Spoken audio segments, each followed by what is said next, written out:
Ah,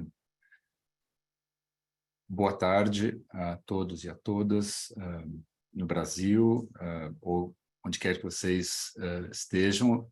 Esse é o primeiro evento da série Brasil Desafios, que o Instituto de Estudos Latino-Americanos e o Lehman Center para Estudos Brasileiros da Universidade de Colômbia está promovendo, com a parceria do Brasil Talk, que é uma organização de alunos da Universidade de Colômbia que promove uma série de eventos sobre políticas públicas no Brasil.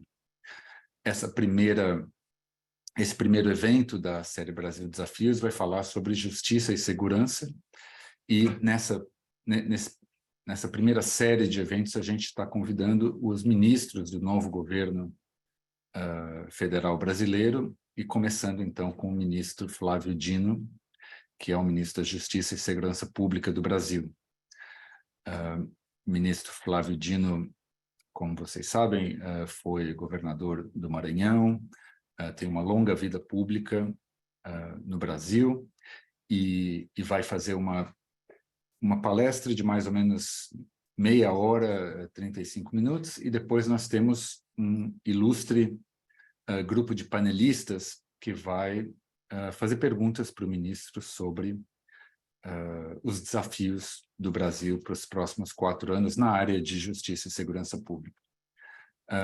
Nosso painel é formado pela Carolina de Matos Ricardo, que é diretora executiva do Instituto Sou da Paz e mestre em Direito pela Universidade de São Paulo; a Lívia Santana Vaz, que é promotora de Justiça do Ministério Público da Bahia e doutora em Direito pela Universidade de Lisboa, em Portugal; a Juliana Borges, que é escritora e diretora do AgoLab, que é um laboratório de política criminal, de segurança pública e gênero e relações raciais; o Tiago Amparo, que é professor de Direito Internacional e Direitos Humanos da Fundação Getúlio Vargas, e foi professor visitante aqui na Universidade de Colômbia até algumas semanas atrás; e o Ricardo Toledo, que é advogado criminalista, mestre em Direito pela Universidade de São Paulo e foi ex-vice-presidente da OAB de São Paulo.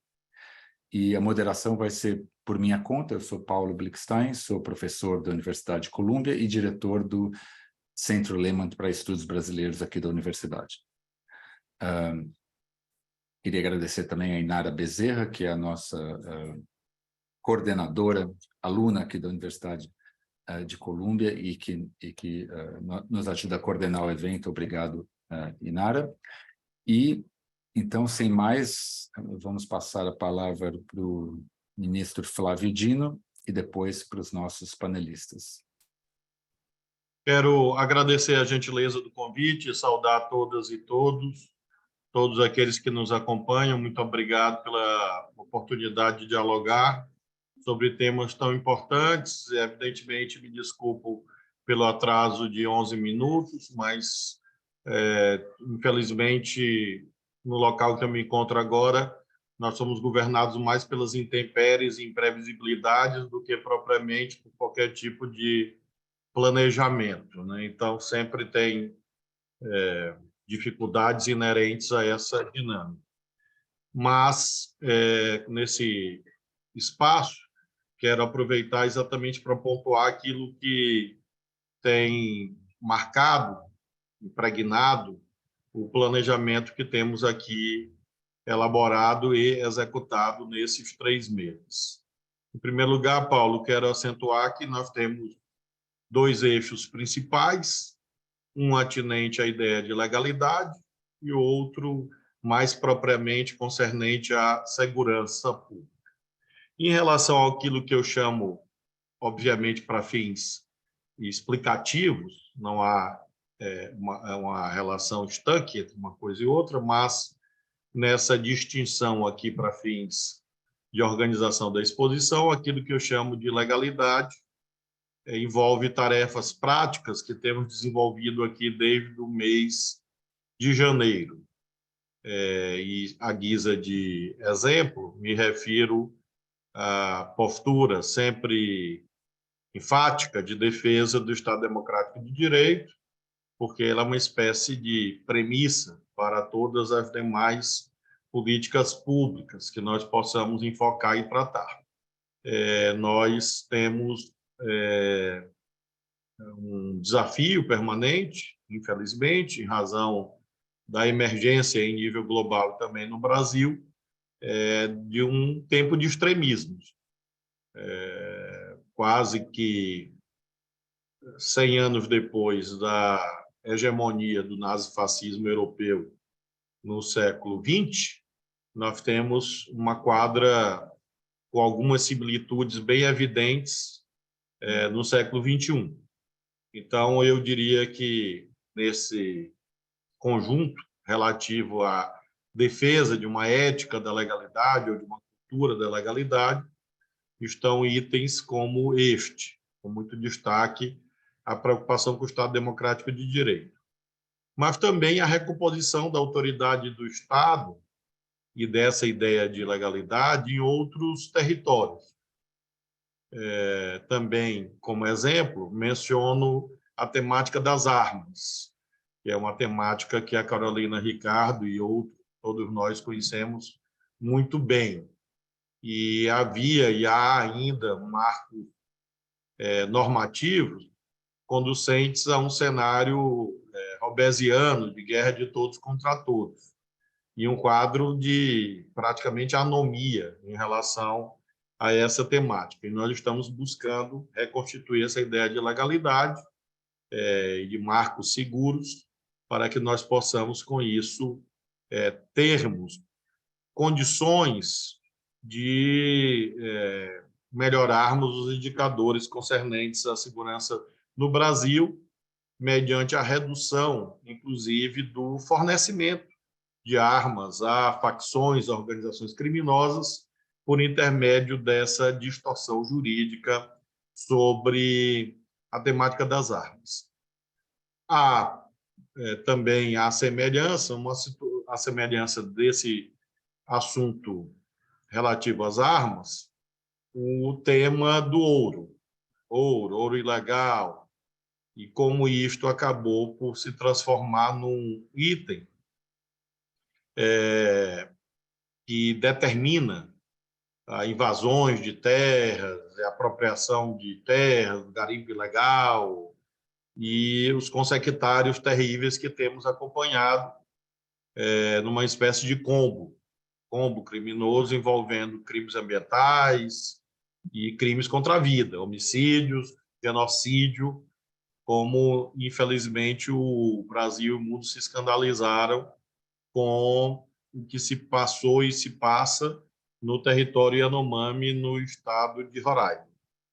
Então, nós temos, em nível de trabalho ou de orientação, diretriz ao trabalho da Polícia Judiciária, no caso a Polícia Federal, olhado menos para a dimensão da desintrusão que está em curso e olhado mais como nós podemos atacar os elos determinantes dessas práticas criminosas, desde o financiamento até a lavagem do ouro ilegal. E isso serve de referência para todo o trabalho na Amazônia brasileira. Também nesse eixo, ou nesse continente chamado ética da legalidade, temos os aspectos relativos à internet, em que uma regulação fraca não atende mais os desafios da hora presente. E nós precisamos, sem sacrificar os sagrados valores da liberdade de expressão, ao mesmo tempo garantir que haja dever de cuidado mais enfático, mais sublinhado, mais nítido, e, como consequência, a emergência de parâmetros de responsabilidade civil mais compatíveis com o risco que essas atividades trazem hoje no Brasil. Nós temos elaborado propostas visando ao aprimoramento dessa legislação e estamos em vias de, nas próximas semanas, provavelmente na próxima semana, ofertar ao debate legislativo, na Câmara, no Senado, esta visão de uma legislação mais moderna, mais forte e capaz de garantir que os algoritmos não sejam instrumentos de escravização da população e nós tenhamos verdadeira liberdade, inclusive com transparência sobre esses métodos e esses critérios que são adotados pelas chamadas Big Techs ou pelas provedoras de conteúdo de terceiros. No que se refere ao eixo segurança, segunda e última parte da minha breve exposição, nós temos a necessidade que estamos enfrentando de consolidação do SUSP, do Sistema Único de Segurança Pública, e, portanto, da relação federativa com os estados e municípios. Temos densificado essa preocupação em gestos como a agilização da liberação dos recursos represados do Fundo Nacional de Segurança Pública, assim como também a busca de diálogo com os estados. Já fizemos vários fóruns para encontrar os passos seguintes na melhoria do funcionamento do SUSP e do Fundo Nacional de Segurança Pública. Também nessa dimensão federativa, temos as operações integradas, já realizamos várias nesse ano, por exemplo, de combate à pedofilia, exploração sexual de crianças, operações relativas ao combate ao tráfico ilegal de armas e circulação de drogas, e, mais recentemente, nesse mês de março, a operação integrada relativa ao combate à violência contra a mulher, com uma eficácia bastante alta, mediante uma concertação entre o Ministério da Justiça e as polícias civis dos estados. Foram mais de 4.000 prisões efetuadas em face de atos de feminicídio, atos, em geral, violadores da Lei Maria da Penha. E tivemos mais de 20.000 medidas protetivas atendidas, mostrando como essas operações integradas produzem bons resultados. Ainda no que concerne ao eixo segurança, fortalecimento, claro, da Polícia Federal e da Polícia Rodoviária Federal, para que elas possam atuar com mais eficácia. Menciono aqui, como um exemplo, a ampliação da estrutura da Polícia Federal, com a criação de novas diretorias, inclusive, diretorias relativas a crimes cibernéticos, de Amazônia e Meio Ambiente, assim como também cooperação internacional, constituindo um robustecimento desses assuntos na estrutura da Polícia Federal. Na semana passada, lançamos o novo PRONASSE, o PRONASSE 2, que busca superar uma antiga contradição, uma contradição apenas aparente, obviamente, entre um enfoque mais repressivo e um enfoque mais social. O PRONASSE é a síntese dessa perspectiva de que não há antinomia entre uma coisa e outra, e sim uma evidente imbricação, uma vez que você pode colocar o acento de um lado ou de outro, mas o fato é que um não vive sem o outro. Mesmo aqueles adeptos do direito penal do terror são obrigados a reconhecer que os fatores estruturais relativos à conformação da sociedade definem o ambiente em que as polícias atuam. Assim como também outros que apenas enfocam, quase que numa mitificação, os fatores sociais, não podem ignorar que a ação, o chamado uso legítimo da força do Estado, é imprescindível para a manutenção do próprio Estado Democrático de Direito. Vimos isso muito nitidamente no dia 8 de janeiro, em que, sem uma ação estruturalmente repressiva, as instâncias da democracia teriam sido atropeladas, literalmente, por uma horda extremista e violenta. Então, o PRONASSE 2 é essa busca de conjugação de esforços em territórios vistos como mais vulnerabilizados, e também em relação a alguns temas que são centrais, a exemplo do combate à violência contra a mulher, combate ao racismo estrutural ou institucional e atenção aos presos e egressos. Aludo, finalmente, Paulo, ao próximo lançamento, que é do Programa de Segurança na Amazônia, um programa específico voltado à Amazônia. Ele está sendo formulado pelo Ministério da Justiça e Segurança Pública com a participação de outros órgãos do governo. Estamos dialogando, por exemplo, com o Ministério da Defesa, com o BNDES, para encontrarmos os caminhos de formulação e também de execução. Colhemos sugestões dos 9 estados da Amazônia Legal brasileira, estamos transformando isto num planejamento para a captação dos recursos orçamentários e também aportes de outras fontes, para que, com isso, nós possamos melhorar as condições de presença quantitativa e qualitativa na Amazônia brasileira.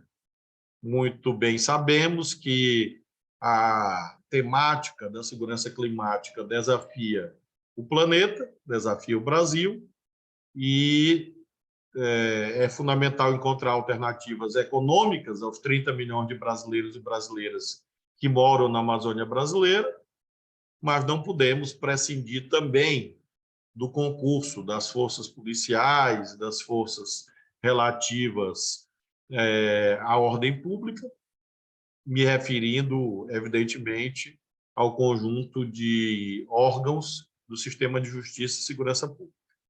Esse programa chamado AMAS, Amazônia Mais Segura, estará pronto em 15 dias e será submetido ao presidente da República.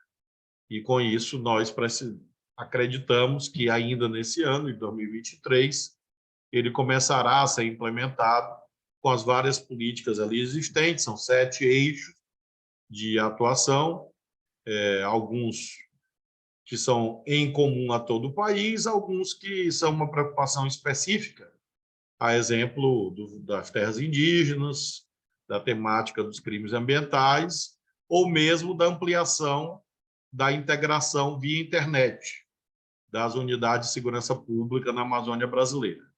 Então, essa é uma visão panorâmica do que tem sido o trabalho aqui nesses 3 meses, nos intervalos das crises. Nos intervalos das crises, nós temos uma agenda. E aí, quando as crises vão amenizando, nós conseguimos avançar na agenda. Lamentavelmente, com o mês de janeiro tumultuado como foi, o que era para ter sido feito em janeiro foi feito em fevereiro e assim sucessivamente. Nós tivemos aí praticamente um atraso de um mês em razão da centralidade que os ataques à democracia ganharam pós 8 de janeiro. Mas estamos correndo nesse instante, em meio a tantas outras tempestades, para irmos avançando nessas e outras políticas. Eu referi o que me parece especialmente relevante nesse momento. É claro que o Ministério é muito maior do que isso, são 11 agências governamentais diferentes no guarda-chuva do Ministério. Isso exige muito dinamismo da nossa equipe, mas, graças a Deus, temos conseguido fazer as duas coisas, cuidar das crises e, ao mesmo tempo, cuidar do futuro. E o futuro, a meu ver, passa por esses temas a que fiz abordagem. Eu quero, sobretudo, convidar aqueles que comigo dividem o painel e aqueles que nos acompanham para o diálogo, uma vez que bem sabemos que quem ouve mais erra menos.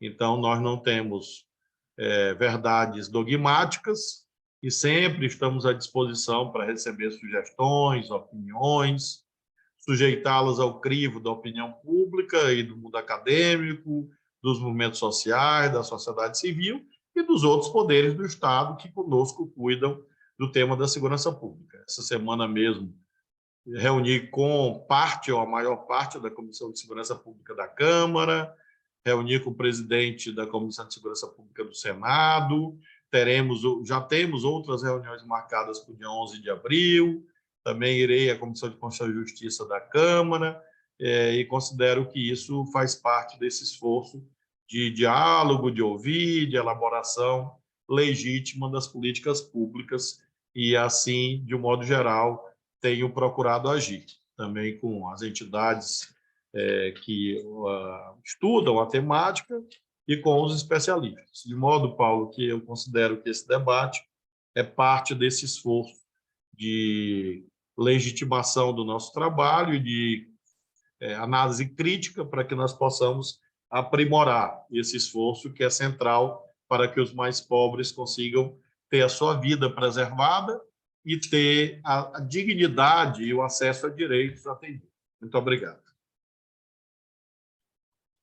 Muito obrigado, ministro, por esse panorama de todas as inúmeras frentes de trabalho aí que vocês têm no Ministério da Justiça, e muito obrigado também por defender a nossa democracia.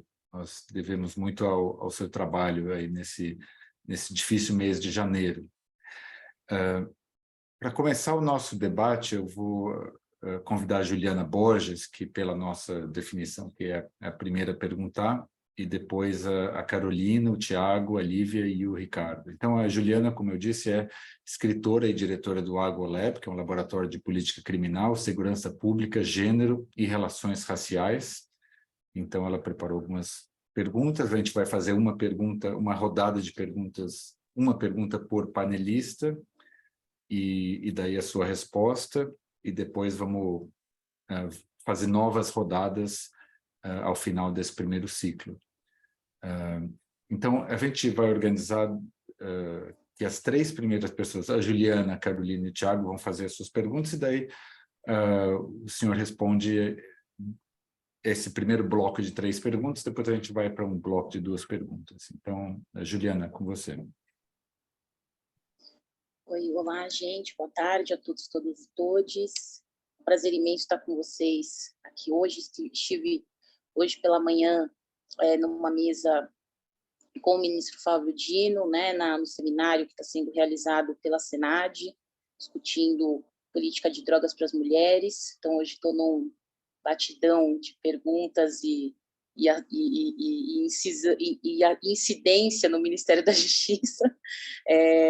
Eu acho que isso já mostra assim, a disposição do Ministério da Justiça nesse diálogo com a sociedade civil.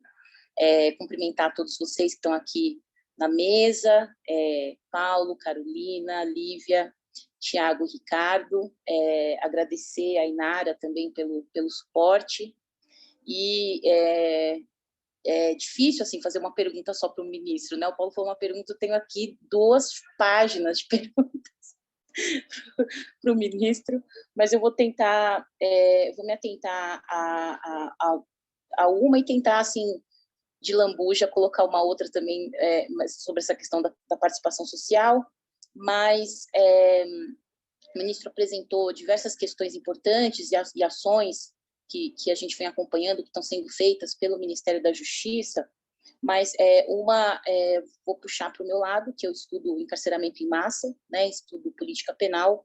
Então, gostaria de perguntar para o ministro quais são as ações que têm sido pensadas pelo Ministério da Justiça para que a gente inverta essa lógica de punição, essa lógica punitivista, né, que não é desse governo, é uma lógica, né, o punitivismo estruturante de quando a gente pensa, né, justiça e segurança, e como que o Ministério tem pensado em incidir e estabelecer uma agenda e ações também focadas mais em programas de penas alternativas, né, se isso tem sido discutido no Ministério, de estabelecer relações e diálogos com a justiça criminal para que sejam instaurados mais espaços de mediação de conflitos de justiça restaurativa.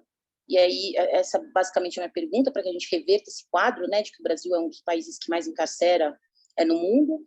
Então, gostaria de ouvir o ministro sobre isso. Eu vou de lambuja, gente, vou perguntar só, o ministro falou de participação social, queria só que ele falasse um pouco também desses mecanismos de participação social e controle social, principalmente pensando como as organizações podem participar de espaços mais perenes, né, de debate sobre a segurança pública. Então, a gente tem um Conselho Nacional de Segurança Pública, né, a presença da sociedade civil ainda é muito tímida, então gostaria também de ouvi-lo sobre isso. Peço desculpas, Paulo, mas é que é inevitável, assim, né, porque é um tema que nos move, mas eu sei que que nós teremos outros momentos para conversar com o ministro, que tem sido sempre muito solícito para as demandas da sociedade civil. Obrigada. Muito obrigado, Juliana. Então, agora a gente vai passar para a Carolina Ricardo, que é advogada, socióloga, mestre em Filosofia do Direito pela Universidade de São Paulo e diretora do Instituto Sou da Paz. Então, Carolina, com você. Obrigada, Paulo. Boa tarde, ministro. Boa tarde a todos os meus colegas e minhas colegas aqui de mesa. É um prazer, uma grande oportunidade estar aqui nesse diálogo. Assim como a Juliana, eu também pensei um montão de coisas para perguntar, mas eu estava refletindo e ouvindo sua fala, ministro, e a gente tem tido alguns diálogos. Para mim é inevitável não trazer a discussão as polícias no Brasil, né? Eu acho que a gente viveu, né, com 8 de janeiro aí, né, um lavar as mãos por parte da polícia do DF, que se concretizou muito essa politização excessiva das polícias, que ganhou força nesses últimos 4 anos, né? E considerando que o papel do governo federal é um papel de indução, de coordenação das políticas públicas no Brasil, de segurança pública, né? E que o campo progressista tem uma dificuldade histórica de se aproximar das polícias, de construir um diálogo concreto, e muitas vezes é muito comum a gente ver governadores do campo progressista que acabam repetindo a mesma lógica policial, uma lógica de polícia linha dura, né? E a gente não consegue construir uma visão mais democrática de polícias no campo progressista. Então, considerando esse desafio e esse papel indutor do governo federal, e que o governo federal, né, o MJ, tem nas mãos, como o senhor mesmo mencionou, o Fundo Nacional de Segurança Pública, que também, tradicionalmente, acaba repetindo a lógica de financiar viatura, de financiar armamento, que é importante, mas é insuficiente, eu gostaria de saber se o senhor, dada essa situação, né, que tem que, enfim, assoviar a chupacana, quer dizer, a gente precisa lidar com todas essas emergências e planejar a política e executar a política do Brasil, se vocês já conseguiram pensar no Ministério da Justiça, concretamente, como usar o Fundo Nacional para construir, concretizar uma visão de polícia, né? Qual é a visão de polícia do Ministério? Eu não estou falando da PRF, da PF, mas das polícias estaduais, e como concretizar essa visão por meio de repasse de recursos, né? Se vocês já pensaram em critérios para esse repasse de recursos, e se já há programas que vocês gostariam de financiar do ponto de vista dos estados, para que a gente avance e consiga contribuir para uma visão de polícia que dialogue com o campo democrático e que seja concreto por meio dessa ferramenta que é o Fundo Nacional, financiando os estados brasileiros. Era isso, eu fico por aqui, coçando para fazer outras perguntas, mas passo a palavra aí para o Tiago. Obrigado. Então, a gente vai agora passar para o Tiago Amparo, que é o último desse primeiro bloco de perguntas. O Tiago Amparo, que é professor de Direito Internacional na Fundação Getúlio Vargas e foi professor visitante aqui na Universidade de Colômbia. Então, Tiago, com você, e daí a gente passa para o ministro para essas primeiras respostas. Boa tarde a todos e todas. Boa tarde, ministro. É um prazer e uma honra estar aqui nesse diálogo e também com outras pessoas que eu admiro bastante. Como meus colegas também, eu tinha uma lista enorme de perguntas, né? Vou guardar para, dependendo do tema. Mas, ministro, eu queria escutar um pouco do senhor sobre 2 temas que estão agora em discussão neste momento no Supremo Tribunal Federal, referente a, de um lado, o perfilamento racial nas abordagens policiais e, de outro lado, uma discussão sobre o alcance da justiça militar no Brasil. Então, eu gostaria de escutar um pouco do senhor sobre a posição do governo com relação a estes casos, né, esses 2 casos especificamente, um sobre a extensão da justiça militar, especialmente em julgamento de civis, e também sobre a Confidencial, uma proposta de repensar sobre esse tema, e a questão do perfilamento racial, que são 2 temas muito importantes na área de segurança pública e justiça, agora em discussão no Supremo Tribunal Federal. E a segunda pergunta, né, que eu já aproveito e faço 2, é relacionado a um tema que diz respeito muito à área de direito internacional e que está sob o escopo do Ministério, que diz respeito à questão de pessoas refugiadas, né? O Brasil tem mais de 134 mil pessoas que querem ser consideradas refugiadas, que estão na fila para serem consideradas refugiadas, e se tem algum plano com relação a isso no âmbito do CONAR, e já parabenizando também pelo zeramento da fila no aeroporto de Guarulhos recentemente, mas se há algo nesse horizonte também para lidar com essa questão. Obrigado, Tiago. E só adicionando que a estante do Tiago é de verdade, não é um fundo falso. Ele, de fato, organiza os livros por cor. Então, ex-ministro, é com vocês. Se você precisar de lembrar as perguntas, a gente pede de novo para Juliana, Carolina e Tiago. Mas é isso. Bom, eu quero primeiro homenagear o Tiago, né? Porque realmente é admirável essa habilidade. Parabéns. Fiquei até com inveja, porque eu não consigo organizar o livro nem por assunto, imagina por cor. Então, eu realmente não consigo. Eu juro que eu tento há pelo menos 40 anos, mas um dia eu chego lá. Bom, primeiro, Juliana, sobre a temática da participação social, nós estamos vendo como recompor o Conselho Nacional de Segurança Pública, inclusive fortalecendo a participação da sociedade civil. Isso vale para todos os conselhos de direitos, também o Conselho Nacional da Política sobre Drogas, o Conselho Nacional do Consumidor, são, digamos, temas prioritários. Nós temos aqui cerca de 30 conselhos e comissões, fora os GTs. Então, nós estamos falando de muitas instâncias que estavam praticamente todas abandonadas, sem funcionamento, apenas nos atos normativos. Então, nós estabelecemos assim alguns focos prioritários, entre os quais está o Conselho Nacional de Segurança Pública e o consumidor, política sobre drogas, e evidentemente isso vai se estendendo a todos esses fóruns, conselhos, comissões que nós temos, além daquilo que se dá permanentemente. Você mesmo, Juliana, aludiu ao seminário que participou, e sempre nós temos feito eventos, escutas, rodas de conversa, audiências. Sempre eu participo de uma parte, os secretários nacionais, porque nós valorizamos muito esse elemento de formulação. Não é um favor, é um dever e é um ato de inteligência. Ouvir a população, os líderes sociais, não é algo que nós fazemos por benemerência. Nós fazemos porque é a nossa obrigação e fazemos porque acreditamos mesmo que essa é a forma de uma construção melhor das ações do Ministério da Justiça. Em relação apenas à alternativa, nós fizemos uma mudança, Juliana, que ilustra essa preocupação, porque nós mudamos, inclusive, a nomenclatura, né? DEPEN, Departamento Penitenciário Nacional, como se a política penal no país fosse fazer penitenciária.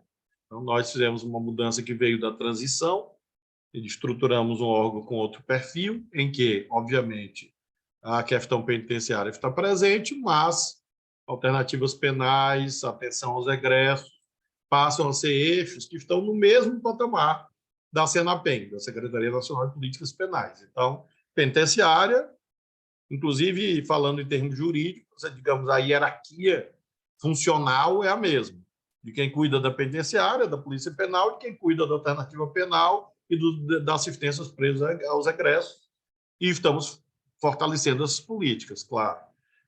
Recentemente lançamos o edital relativo à dignidade menstrual. Então, é uma ação que já vai nessa direção. Lançamos agora, por ocasião do mês de março, um edital específico e com geração de recursos, investimentos, e vamos fazer isso muito intensamente. Claro que nós estamos num patamar ainda que eu diria que é ali entre o Paleolítico e o Neolítico, porque nós estamos cuidando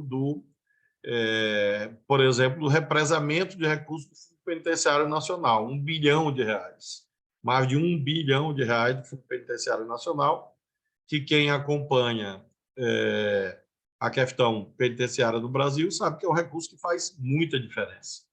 Então, nós estamos cuidando disso, cuidando da recomposição do Fundo Penitenciário Nacional, que foi canibalizado pela criação do Fundo Penitenciário, pelo Fundo Nacional de Segurança Pública, como se fosse possível avançar na segurança pública sem equacionar o local onde nasce o poder das organizações criminosas no Brasil.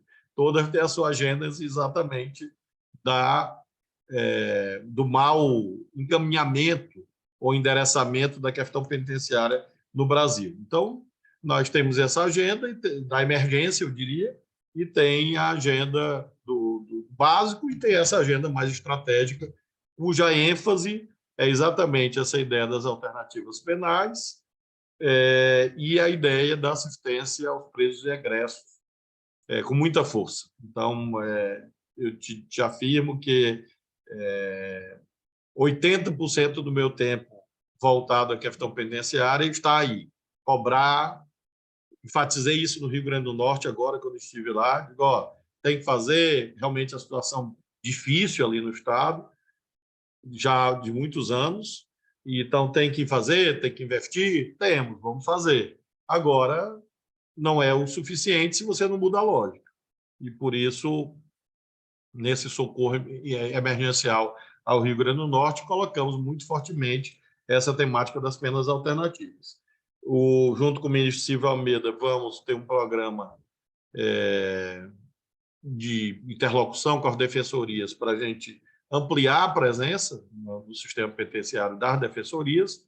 O Silvio Almeida propôs e se ofereceu para coordenar junto com a Senapen, eu digo, vamos fazer juntos, e de modo que vamos ter muitos editais, muitas ações nessa área e muito apoio aos estados nessa área. A Carolina pergunta sobre o tema dos critérios do Fundo Nacional de Segurança Pública.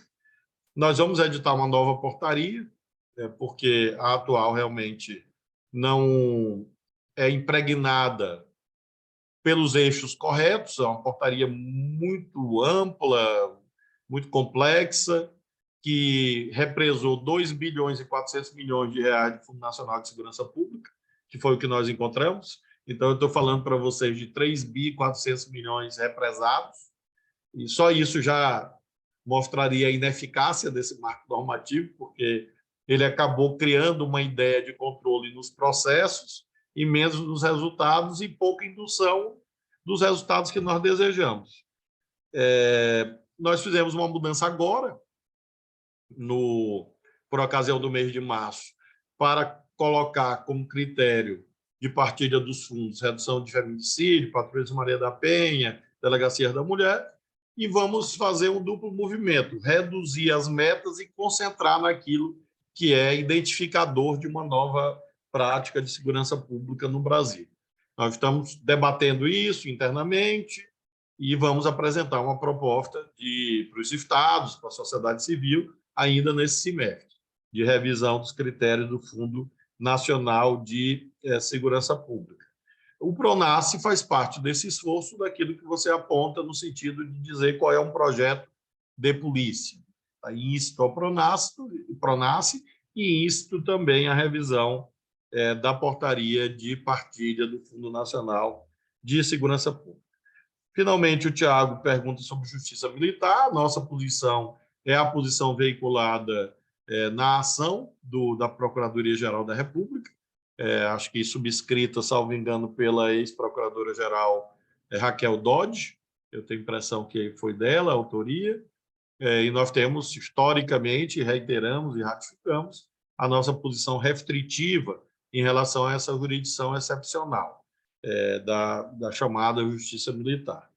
Em relação ao perfilamento racial, a abordagens raciais, enfim, o secretário Marivaldo tem acompanhado e veiculado a nossa posição, também no sentido de preservação dos direitos fundamentais e, portanto, acompanhando a posição que tem sido veiculada pela sociedade civil. E, Tiago, sobre pessoas refugiadas, temos feito um esforço grande liderado pela advogada Sheila de Carvalho, pelo secretário Augusto Botelho, para qualificarmos essa ação. Então, bem sinteticamente, porque eu sei que o tempo já vai longe, nós estamos formulando a política nacional sobre migrações, refúgios e apatridias. Então, nós vamos ter um novo decreto desse ano.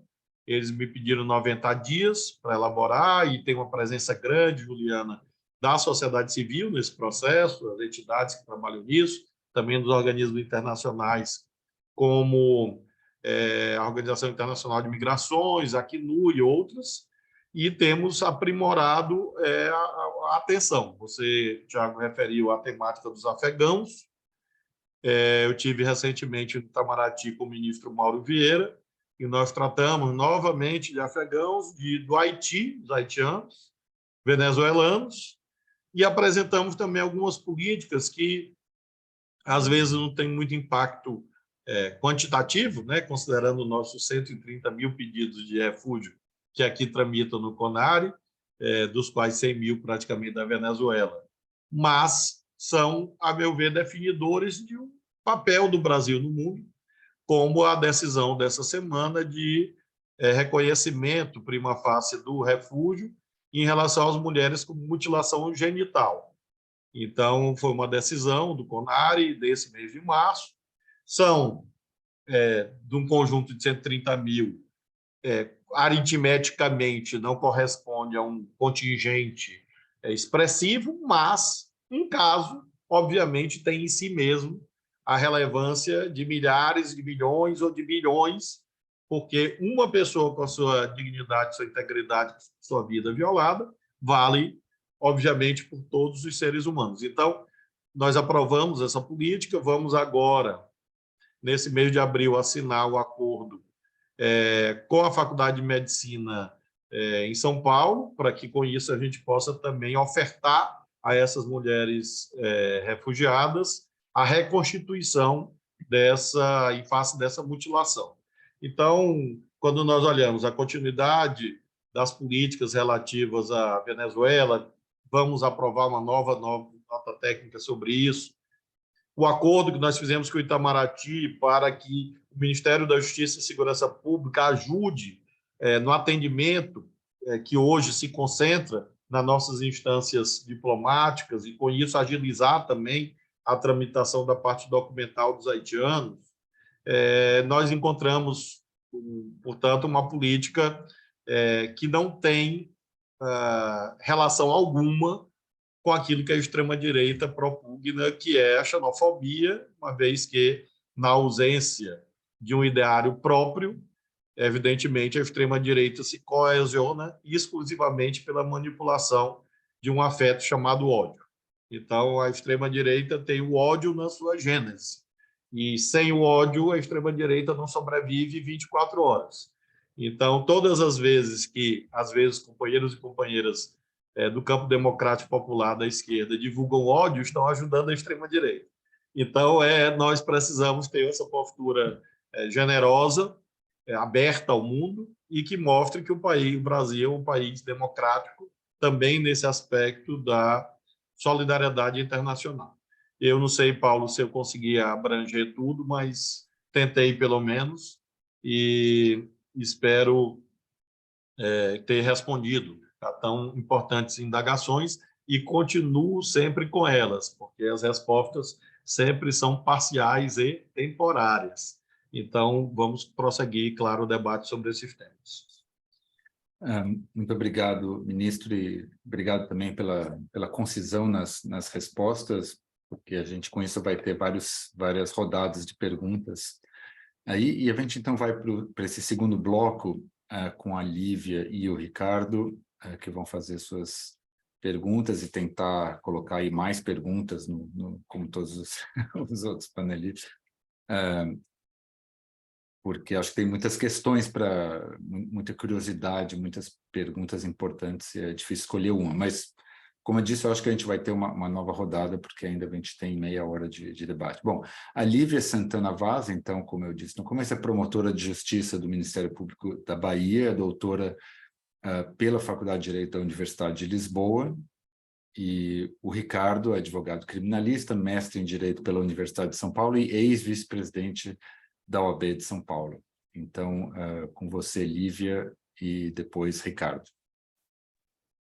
Bom, boa tarde a todas, a todos, a todos. Eu queria primeiro agradecer o convite, né? E principalmente parabenizar o ministro Flávio Dino por esse diálogo. Eu acho que não é possível se pensar em reconstitucionalização desse país sem um diálogo profícuo com movimentos sociais, com a academia, porque, de fato, é assim que é possível construir com menos erros, como bem o ministro pontuou aqui.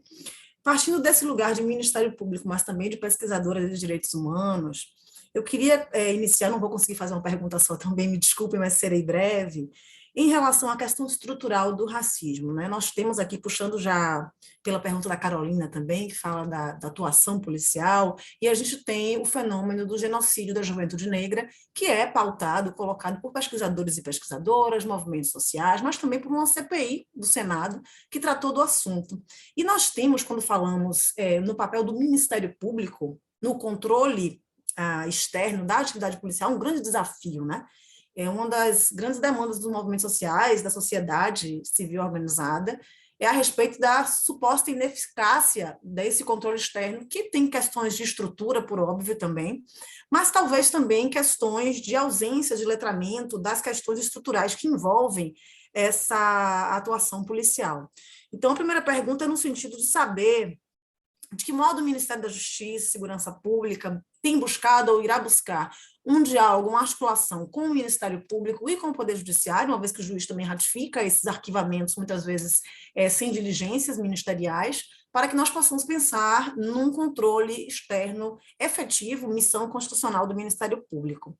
A segunda pergunta, e aí venho sempre aproveitando aqui as contribuições já feitas, quando a Juliana fala em participação social, efetiva, e eu penso que há muitas confluências aí entre o Ministério da Justiça e Segurança Pública e o Ministério dos Direitos Humanos, e explico por quê, num sentido de destinação de recursos do sistema de justiça.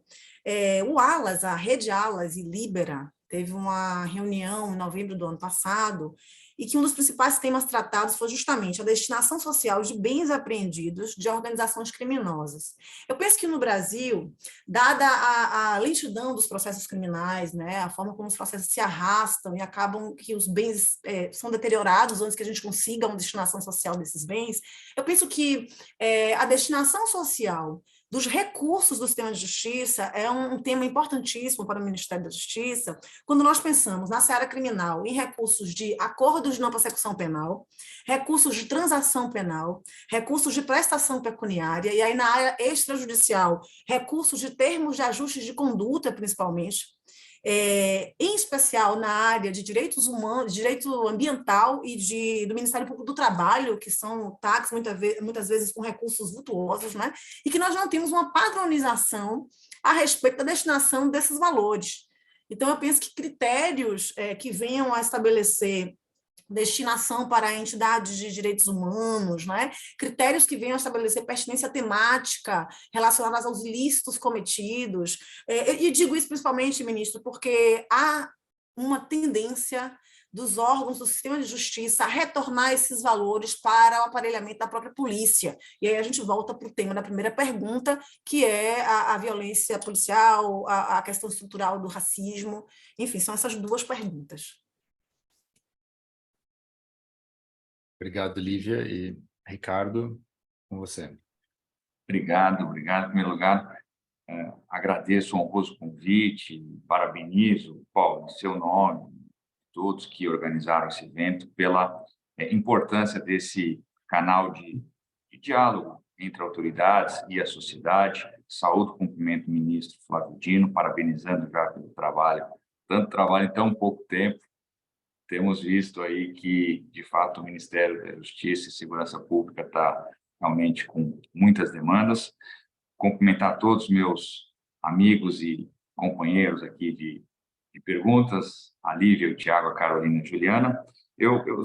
Chegamos a um consenso, a uma unanimidade. Todos nós preparamos muitas perguntas. Talvez, Paulo, o tempo será bastante exíguo para tantas perguntas que temos para formular, mas eu farei sobre um eixo só, 2 perguntas que eu acho que elas se desdobram, que, tratando dos desafios que teremos pela frente e, sobretudo, a questão da segurança pública, nós temos a situação da revolução tecnológica, digital.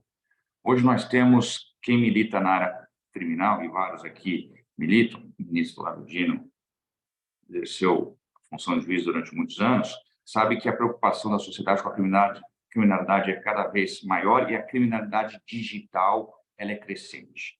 As organizações criminosas cada vez mais aprimoradas, crimes comuns praticados pela internet, dessa forma que tem causado bastante preocupação a todos nós, que temos nossos conteúdos hackeados, os nossos dados bancários fraudados, invadidos, e isso gera uma preocupação muito grande no ambiente da segurança pública. Né? Nós sabemos que a segurança digital ela é fundamental para a nossa cidadania, para a nossa democracia, e é algo irreversível. Todos nós estaremos usando os aparelhos tecnológicos daqui para frente, isso é algo imutável. E precisamos trabalhar nisso. Mas nós temos visto essa criminalidade crescente, até há uma lei que entrará em vigor em junho, que aumenta a pena para crimes de estelionato praticado pela via digital, por conta da criptomoeda. Nós temos essas inovações.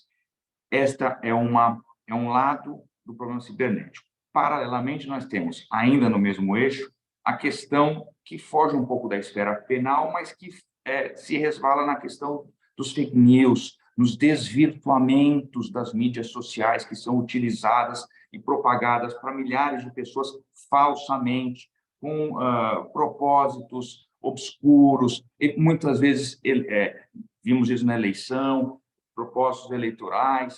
Nós temos hoje uma insegurança, uma desinformação que amedronta, que intimida, que isso gera, de fato, um temor coletivo social. E a minha pergunta é, o Ministério da Justiça, dentro da sua importância e da sua relevância, trabalha de que forma? Seria necessário, talvez, essas questões no âmbito penal, pensar numa unificação da legislação, trabalhar com uma coordenação nacional para fins de combate a esse tipo de criminalidade, e em relação ao tema fora do âmbito penal, mas no âmbito da liberdade de manifestação, como conciliar a liberdade de expressão, de manifestação, ao mesmo tempo coibir esses ataques desvirtuados, que muitas vezes são destruidores de reputação, de falsas informações e de temor na sociedade. Obrigado, Ricardo e Lívia. Então, com você. Bom, eu quero agradecer muito a Lívia, uma das vencedoras do Prêmio Novari, que eu tive a honra de, recentemente, compartilhar com ela em um evento, essas experiências que ela liderou e lidera na Bahia. Então, Lívia, você colocou um tema, que é este relativo ao Ministério Público, ao Poder Judiciário, no qual nós não chegamos ainda, sendo bem claro, franco e direto. Nós não conseguimos ainda dialogar nesse nível com o CNJ, com o CNMP, porque você sabe, todos que nos acompanham sabem, que esses temas têm que ser pactuados, porque as nossas corporações da comunidade jurídica são muito fortes. E isso impõe um desafio de governança, porque quem tentar ignorar essa força das corporações não dura muito tempo onde eu estou sentado aqui. Porque realmente são corporações de Estado, com suas competências delineadas na Constituição, códigos, e são corporações poderosas. Então, realmente, isso exige sempre um esforço mais de concertação do que propriamente um esforço de coerção. né? Um esforço que nós temos procurado fazer em várias áreas, como exemplifiquei, mas concordo contigo quanto à relevância da temática, né? Que realmente é um tema central, porque esse aprimoramento do controle externo é vital. Em relação aos bens apreendidos, nós temos aqui realmente esse debate de reorientação, porque, de um lado, vem a questão das polícias e as demandas, veja, do próprio sistema de justiça, o sistema sistema de justiça, lato sensu, né? As funções essenciais, e também outras áreas de governo. Então, nós recebemos demandas, eu vou dar aqui um exemplo, Lívia, do FDD, né? O Fundo de Defesa dos Direitos Difusos. Nós temos no FDD 1 bilhão e 400 milhões de reais, dos quais, liberados para esse ano, 69 milhões. Todos os demais, 1 bilhão e 300 e tantos milhões, estão contingenciados, porque essa é a praxe. E aí, obviamente, nós estávamos discutindo isso, Lívia, que você propôs. Bom, claro que eu estou citando um exemplo. A apreensão e as fontes do FDD e da própria Senad, que é outro fundo, que é o Funádio, né, são diversas. Mas, no caso do FDD, que recebe multas de TAC, etc., nós temos esse contingenciamento gigante. E isso impede a sua maior eficácia. Agora, o que eu fiz, Lívia? Nós debatemos isso longamente aqui. Eu disse, bom, eu tenho que falar com a Haddad, eu tenho que falar com Simone Tebet, eu tenho que falar com o presidente da República. Mas antes eu resolvi gastar os 69 milhões, porque não adianta ter 69 milhões e dizer, ei, me dá, eu preciso de 500, exatamente para pluralizar e diversificar, como você apontou. Se alguém pega a execução orçamentária e diz, tá, mas tu tem 69, gasto 69 e volta aqui.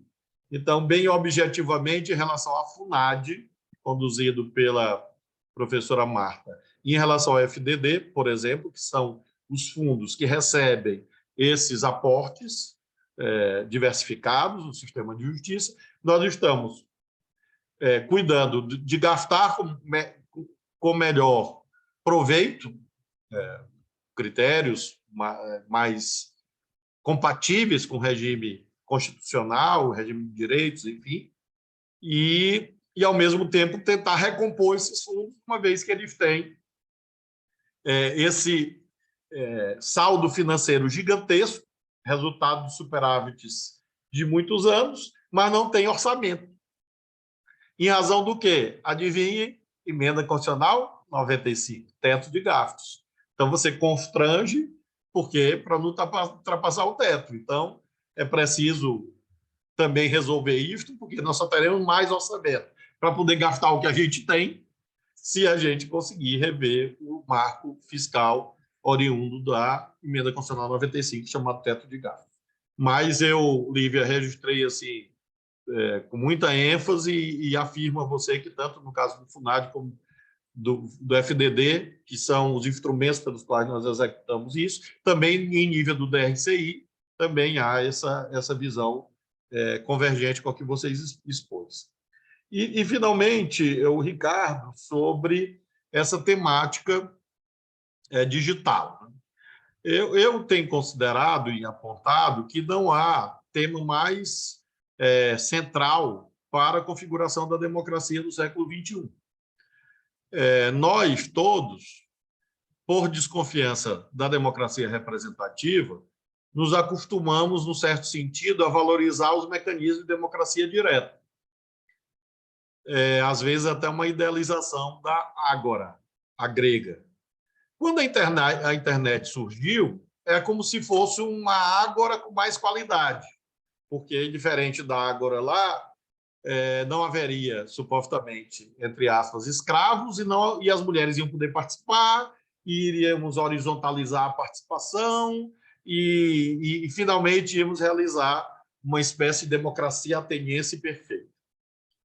Tudo metafísica, tudo idealismo, porque nós temos as múltiplas escravizações que se impuseram, sobretudo pelas manipulações, pelos algoritmos, que são humanos, não são big techs, né? Apenas, porque parece quase que uma esterilização das subjetividades, como nós estivéssemos falando de nuvens e máquinas. Não, nós estamos falando de poder. Nós estamos falando de pessoas poderosas, econômica e politicamente, que escravizam os demais por intermédio da escravização, escravizam os demais por intermédio da tecnologia. E que, além de ganharem dinheiro, controlam o mercado de ideias, controlam o discurso político, controlam o imaginário. E isso é tão grave quanto, ou até mais grave do que simplesmente dizer que eles estão lucrando muito. Lucrando muito à custa de quê? Lucrando muito à custa de vidas, como o doutor Ricardo disse, de imagem, de dignidade, de direito, lucrando à custa de opressões, como nós vemos na internet todos os dias. E, portanto, é um dinheiro sujo. O Estado não resolve tudo, mas o Estado tem um papel, a meu ver, inafastável. Daí, doutor Ricardo, a nossa preocupação, de um lado, de ter estruturado na Polícia Federal uma diretoria de crimes cibernéticos para aplicar a legislação penal, que se desenvolveu mais no sentido duro do que o Marco Civil, porque o Marco Civil, em razão do artigo 19, obedeceu a uma regulação mais frágil, mais leve, mais soft, enquanto a legislação penal, que, aliás, é uma tradição dos juristas brasileiros que adoram um crime, né? Então, a legislação penal se desenvolveu muito em relação aos cybercrimes e por aí vai, e aí nós cuidamos disso, a Polícia Federal, fazer essas operações, enfim. Não pensamos, doutor Ricardo, em revisão da legislação penal nesse aspecto. Mas estamos pensando, no âmbito da ENCLA, como um tema central, a temática das criptomoedas e a lavagem por intermédio desses novos caminhos, porque isso realmente vai se impondo. É uma agenda em conjunto com o Ministério da Fazenda. Nós estamos propondo isso como uma prioridade para a ENCLA, para a Estratégia Nacional de Combate à Lavagem de Dinheiro, e estamos tratando, na verdade, do Marco Civil, sem mexer propriamente nele no sentido de revogações, mas termos um marco normativo que, num certo sentido, desenvolva melhor o que já está no artigo 21 do Marco Civil, em que o dever de cuidado, que hoje é limitado às situações de propagação de imagem de nudez não consentida, nos termos do artigo 21, consiga se estender aos outros âmbitos e, portanto, uma tutela melhor deste mundo, para que o dever de cuidado seja acompanhado de transparência e auditabilidade. Controle social, portanto, auditorias independentes, controle social, relatórios públicos, quem foi, conteúdos moderados, por qual razão, quantas postagens foram excluídas, por qual razão, quantas postagens foram impulsionadas, de quem, por quê, e para onde esses conteúdos circularam, e vedar também algumas práticas, por exemplo, propagação de homofobia, de racismo, porque a tecnologia existe. Tanto é que esta tecnologia todo dia me oferece dieta para emagrecer. Então, se essa tecnologia consegue saber que o usuário chamado Flávio Dino, supostamente, é uma fake news, precisa emagrecer, essa tecnologia consegue, obviamente, identificar discurso industrial de ódio. Não vai ser uma postagem singular de uma pessoa que está infeliz com a sua vida e que resolveu dizer injustamente que o Paulo é feio, ou que a Carolina é feia. Não é disso que nós estamos tratando. Nós estamos tratando de uma campanha industrial de destruição da Carolina. Que é isso que acontece com homofobia, com racismo e com outros conteúdos, terrorismo, violação do Estado Democrático de Direito, poucos conteúdos. Também não adianta sobrecarregar muito, porque aí os filtros vão ser impossíveis e o controle social vai ser impossível. Poucos conteúdos para que a gente possa, mais ou menos, colocar um parâmetro de direitos fundamentais nas redes. Parâmetros esses que estão aniquilados hoje. Enquanto que essas redes conseguem identificar e oferecer sapato, bolsa, consumo, viagem. Quer dizer, os algoritmos são sabidos para uma coisa e são burros para outra. Então, nós temos que fazer com que essas pessoas que acham que todos os usuários de internet do planeta Terra são coisas, que nós queremos que esse algoritmo, que é tão sabido para fazer negócio, seja também sabido para proteger os direitos fundamentais. Então, basicamente, é um pouco o esforço que nós estamos fazendo. E quero, assim, pedir 50 mil perdões. Mas eu vou até mostrar para vocês uma coisa que eu nunca mostrei. Eu ganhei um carrinho, eu coleciono. E aqui tem um carrinho que se chama, que me deram, que é da perícia, chama Grupo Antibomba. E eu ganhei no comecinho daqui da chegada do Ministério, e eu achei que era só um símbolo, não, é literal. Toda hora explode uma bomba aqui. Então, é o carrinho do Grupo Antibomba, é o símbolo do Ministério da Justiça. E eu estou aqui com 50 telefonemas aqui para atender, e de uma bomba, e de uma crise em um estado, eu vou ter que correr aqui para poder socorrer um estado federado, o governador já ligou e por aí vai, mas eu peço assim, mil perdões e assim, por interromper, porque nós poderíamos ainda fazer mais uma rodada, mas eu realmente estou com essa premência, Paulo, e quero agradecer muito, muito a gentileza e o aprendizado que vocês me propiciam. Acreditem, tudo que vocês falam, a parte que eu não consigo decorar, eu anoto e divido com a minha equipe. Diz, pessoal, o negócio do controle externo da polícia, por exemplo, eu vou anotando e vou cobrando, porque são induções importantes na política do Ministério. Muito obrigado a todas, todos aqueles que nos acompanharam. Até breve. Muito obrigado, ministro, pelo seu tempo. A gente imagina que, né, no contexto atual, ter 1h15 do seu tempo é um milagre. E nós estamos aqui muito, muito agradecidos. Muito obrigado também aos nossos panelistas, as perguntas.